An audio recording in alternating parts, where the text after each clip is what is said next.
Girlfriend, have you ever asked yourself, how should I follow up? Well, we're going to get to the bottom of that in today's video. We're going to break this down, girl, so you'll have a plan and a strategy on how to do this without being a bugaboo. We'll see you on the other side.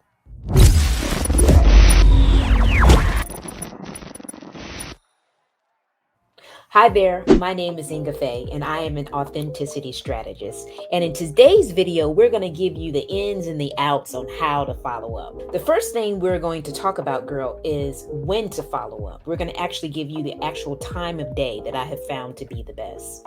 Secondly, we're going to talk about how much time do you allot in between the interactions as you follow up. We're going to get into the bottom of that as well. And last but definitely not least, we're going to talk about the frequency of your follow-up.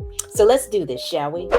So when it comes down to the best time to follow up, I think it's very important for you to understand who your target market is. Are you dealing with professional folks? And if so, you pretty much know that they're probably a 8 to 5 or a 9 to 5 type of thing. So you got to figure out when they are going to be available. And more than likely, it's not between the 9 to 5 time frame. Why may you might ask? Because they're working, y'all. Even if they have a lunch break, oftentimes I find many people that work through their lunch break because they want to go home early. And I know you guys could probably relate to that.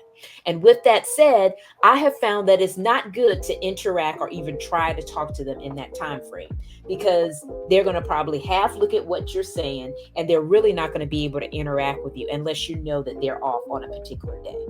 So what I like to do and what I have found that really works for me is either talk to somebody early in the morning. And when I say early, I'm saying about 7-ish, because that's typically when they're looking at their phone and they're still kind of on their time frame and in their things that they want to do. They're in control of how they're doing the time that they have at that time and what they're doing. So it's not like a work time frame where somebody's telling them what to do and how to do it and when to do it. And then also the next time I would say it would be after work is over. Typically what I found is like right after work, like maybe in the 6 o'clock time frame, or even after the kids have gone to bed. And this is probably going to be on a case by case basis based on the people that you talk to, is maybe in the 8:30 to 9:30 time frame. Now, this time is really going to be contingent on the person that you're connecting with. So it's very, very important for you to ask and not assume that everybody is going to operate in the same way. I know many a times I've had people that tell me they go to bed late, while I have others people tell me that they're in the bed by 9. So if that's the case, you calling them at 8:30 is not going to be a good time for them. So it's very important that you ask those type of questions in the beginning so you'll know when the best time to contact them. But I can tell you from experience, it's typically from me and my experience from building my business has been in the morning or in the evening, around 6 or between 8:30 and 9:30. So I'm curious, before we go into the next topic, when do you typically call your folks now? Comment in below and let us know, because I would love to know how you're doing your business. So now we're going to talk about the time in between you interacting with them. So I don't want you to be a bugaboo. And although I know that when it comes to you running your business, you have to be the one to follow up. You can't wait for them to call you, because, they don't have a sense of urgency to get in touch with you unless it's something that they really, truly want. And oftentimes the sense of urgency is not there. We all know that, right? So it's very important that you respect their time and give them time to actually follow up with you. So I don't believe in you calling them the next day. I know I was talking to a girlfriend of mine and told me that she had given someone a sample of a product and she called them the next day.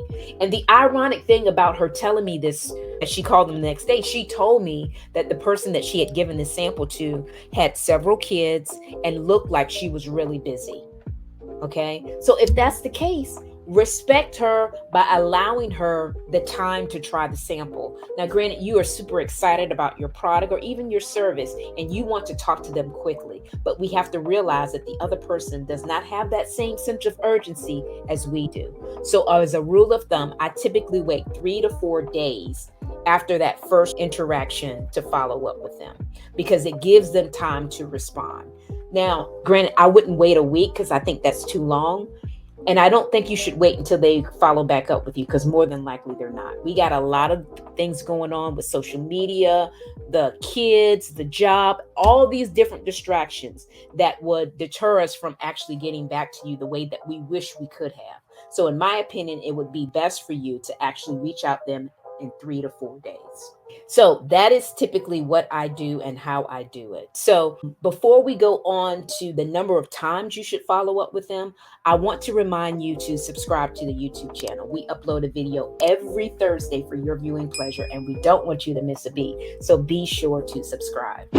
So now let's talk about how many times you actually should follow up. Now, this is a question that I get oftentimes from my team members as well as my coaching clients asking me, well, Inga, how often do you follow up? Now, I know old school direct sales way told you needed to follow up with 7 times because typically it would take that many times for people to really see what you're doing. And I can tell you back in the day, I did that and I felt like I was a bugaboo. And I've even had people to tell me that that's why they didn't interact with me, because they thought I was a bugaboo. So what I have done is have taken that guidance and taken it up a notch. And typically what I like to do is I contact people within I do the first contact, 3 to 4 days later, I do the second contact. And then the third time contact, I do 3 to 4 days after that. So that's typically almost a week that you've contacted them 3 times. Now, for whatever reason, if they have not contacted me by that third time, I feel like for whatever reason, there's something going on that I need to wait. And I often send them a message like, well, did you get the message? Because, technology is great when it works.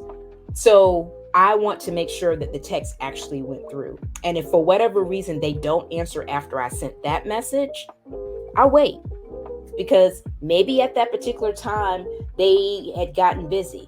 And then often it's also, you have to consider is, how did you meet them? Was that somebody that told you they had an issue and wanted you to help them solve it? Because if they're not responding back to you, they're kind of telling you something in that may not be as important to them right now, or something else has their attention. And then, or was it a referral? Somebody told you to call so and so and so. Again, it could be bad timing, but I don't just let it go at those 3. I follow up again, typically in 2 to 3 months, depending on the situation. So I'm still extending the number of follow-ups that I do, but I'm breaking it up so it's not just constant. So I'm not being that bugaboo, because like I said, they could truly have something going on that you don't know about, that they're not going to tell you about. Okay. So it would be in your best interest to pull back, regroup, and talk to someone else. That's why it's so important to make sure that you have some kind of prospecting going on a daily basis, so you don't feel like you only have a certain number of people to talk to. If you have leads coming in all the time, then you can follow back up with them in 2 months, and it's no big deal because you got leads coming in constantly. So just make sure that you're on a continuously basis generating leads, and make sure that you have a way to track the folks that for whatever reason did not get in contact with you when you first contacted them. So you can follow up, because that there's fortune in the follow-up.